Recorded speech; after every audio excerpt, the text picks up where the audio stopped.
Le Cercle is an invitation-only foreign policy forum. So it's like the Safari Club kind of.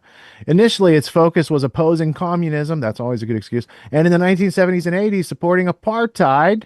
Supporting apartheid. That seems very racist. When the group had intimate ties with the funding of South Africa, the group was described by British Conservative MP, Member of Parliament, Alan Clark, as, quote, an Atlanticist society of right-wing dignitaries.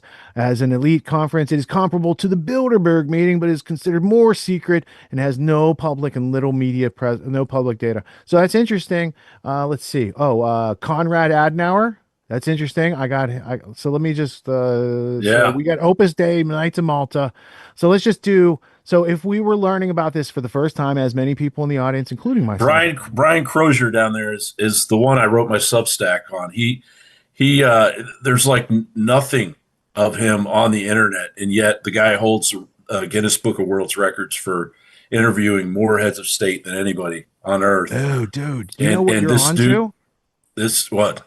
All right, so check this out. So I'm just doing the grammar here. I'm going through the individual parts. What is the history and evolution? So the first person mentioned is Konrad Adenauer.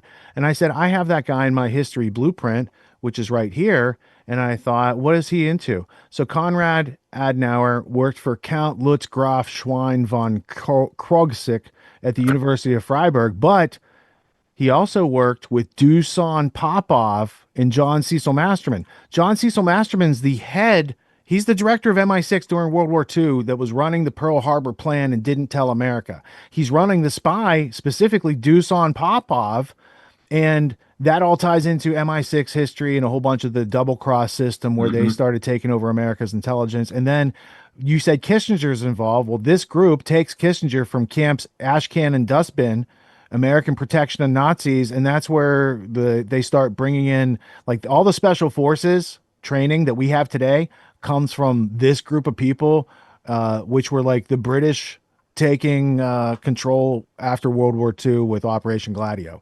So that whole part about Konrad Adenauer and these people in Le Cirque, I think should be on more people's radar, but Radar also for just sure. just just the mentions of Opus Dei and Knights of Malta, like this is a conspiracy researchers treasure trove right here. And And yeah, and Crozier, that's probably one of he's like Robert Johnson. There's like two pictures of the guy, yeah, there he is. and um, and he is deeply embedded in MI6, and the whole and part of his propaganda thing was the Ian Fleming James Bond illusion.